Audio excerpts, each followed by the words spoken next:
आज उन्होंने विश्वास अब आगे बढ़ेगा कि नहीं बढ़ेगा ये तो आने वाले समय में जनता देखेगी।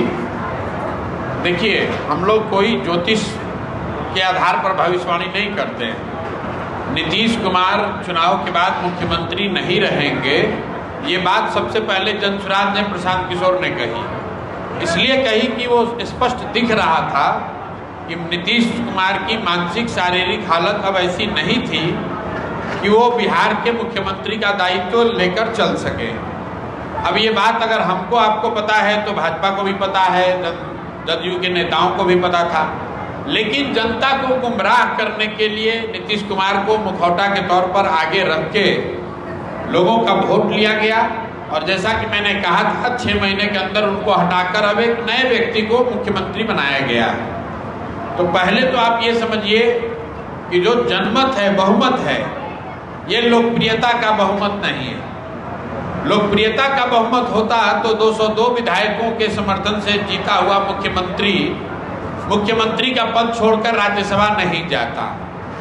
ये जो बहुमत है ये 10,000 रुपए से खरीदा हुआ बहुमत है, चुनाव आयोग की मदद से हासिल किया हुआ बहुमत है, सरकारी तंत्र के दुरुपयोग का बहुमत है। तो पिछले दरवाजे से ये बहुमत हासिल किया गया था और जिन लोगों ने उस बहुमत को हासिल करने में भूमिका अदा की थी, उन लोगों ने नीतीश कुमार को हटाया और अब अपने आदमी को, अपने मन के व्यक्ति को बैठाया है। सम्राट चौधरी जी किस तरह के व्यक्ति हैं, उनका चाल चरित्र चेहरा क्या है, ये हम आज कुछ नहीं बोल रहे हैं। चुनाव से पहले जनसुराज ने बिहार की जनता को बताया है, ये स्पष्ट किया है कि भाई ऐसे व्यक्ति हैं जिनका नाम क्या है किसी को पता नहीं है। इनका नाम राकेश कुमार है, राकेश कुमार मौर्य है या सम्राट चौधरी है, क्योंकि अलग अलग समय में अलग अलग अपने दस्तावेजों में इन्होंने अलग अलग नाम और उम्र बताया। बिहार की जनता को ये नहीं पता है कि उनका मुख्यमंत्री 1981 में जन्मा या 1968 में जन्मा, क्योंकि एक जगह उन्होंने कहा कि मेरा जन्म 1981 में हुआ है, इस वजह से हमको जेल से बेल मिल जाए, हुआ भी यही। और आज अपने एफिडेविट में वो बता रहे हैं कि हमारा जन्म 1968 में हुआ है। इसी तरह उनकी शिक्षा को लेकर भी बात है। उन्होंने अपने एफिडेविट में लिखा कि हम 7वीं पास है और किसी दूसरे एफिडेविट में लिख दिया कि हम अमेरिका से डिलीट किए हुए हैं। और जो हत्या की जिस हत्या के लिए वो अभियुक्त थे, मैंने पहले भी कहा है और आपको दोहरा देता हूं, सम्राट चौधरी को किसी अदालत ने बरी नहीं किया है, उनको उस केस से मुक्ति नहीं मिली है। सिर्फ उनके नाबालिग होने के वजह से, ऐसा उन्होंने दावा किया कि मैं 14 साल मेरी उम्र है, इस वजह से उनको वो राहत मिली। मैंने उदाहरण देके भी बिहार की जनता को समझाया था। दिल्ली में निर्भया का रेप केस हुआ था, बहुत देश में हंगामा हुआ। उसमें जो लोग अपराधी थे, जो रेप के अपराधी थे, उसमें से ज्यादातर लोग नाबालिग थे। उनको छोड़ दिया कोर्ट ने, क्योंकि देश का ऐसा कानून है, देश का कानून है कि बच्चे से अगर अपराध हो जाए तो उसको सुधरने का मौका मिलना चाहिए। तो यही उसी कानून का लाभ उठाकर सम्राट चौधरी जी जेल से बाहर आए। इनको कोर्ट से कोई राहत नहीं मिली। कुछ लोग बता रहा है कि कुशवाहा समाज के लोग बहुत खुश हैं कि उनके समाज का कोई आदमी मुख्यमंत्री बना है। तो मैं बिहार के कुशवाहा समाज के लोगों से पूछना चाहता हूं कि भाई, जिन 7 लोगों की हत्या की गई, वो भी तो 7 के 7 लोग कुशवाहा समाज के लोग ही थे। तो ये सारी बात जनसुराज ने आज नहीं कही, चुनाव के बहुत पहले मैंने बताया। लेकिन इसके बावजूद भाजपा ने अगर उनको मुख्यमंत्री बनाया है तो इसका दोष सम्राट चौधरी पर नहीं है, इसका दोष उन लोगों पर है जिन लोगों ने उनको मुख्यमंत्री बनाया है।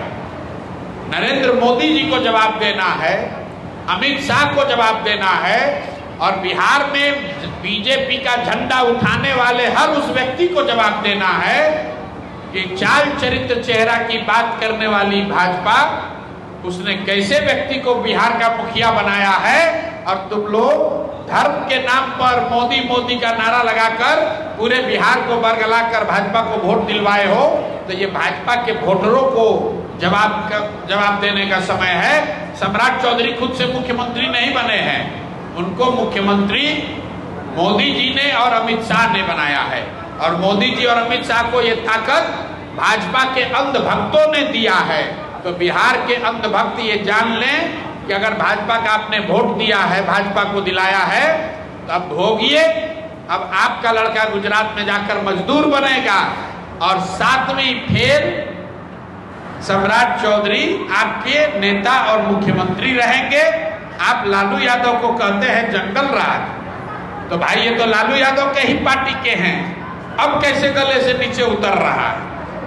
तो जैसा कीजिएगा वही पाइएगा, गलत बोइएगा तो गलत ही पाइएगा, बोइएगा बबूल तो आम नहीं खाइएगा। ये बिहार के लोगों की नियति है, जो हमने आपने बिहार के लोगों ने अपने लिए तय किया है। हम लोगों ने तय किया है कि गुजरात का आदमी गुजरात फैक्ट्री का मालिक रहेगा और बिहार के हजारों बच्चे उन्हीं फैक्ट्रियों में मजदूर रहेंगे। ये आपने हमने बिहार के लोगों ने अपने बच्चों के लिए तय किया है, तो हम लोग के बच्चों को वो भुगतना ही पड़ेगा। पश्चिम बंगाल में एक सवाल रुकिए, पहला चरण का चुनाव कल पश्चिम बंगाल का संपन्न हो गया है, 93% मतदान हुआ है। आपको पश्चिम बंगाल चुनाव का अनुभव भी है, ये संकेत क्या बता रहा है? सत्ता में बदलाव होगा या फिर नई सरकार है? मुझे कोई जानकारी नहीं है। मैं बिहार में हूँ, बिहार में क्या हो रहा है, बिहार में क्या हो सकता है, उस पर मैं टीका टिप्पणी कर सकता हूँ।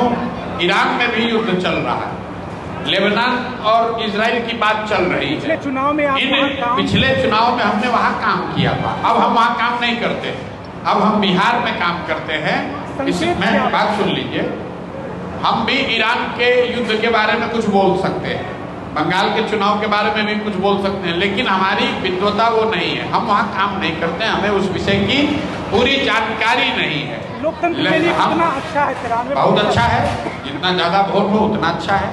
4 तारीख को परिणाम आएगा, आप भी देखिएगा, हम भी देख लेंगे। आपकी एक सोशल मीडिया पर चल रहा है, तेज प्रताप के साथ आप जाने वाले हैं। तेज प्रताप जी हमसे मिलने आए थे, तो ये सामाजिक राजनीतिक शिष्टाचार है।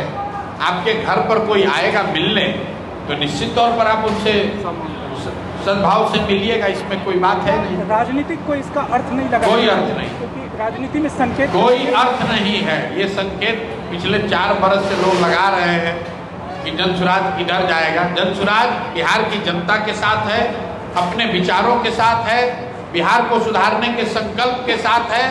इसमें कोई समझौता होने की कोई गुंजाइश नहीं।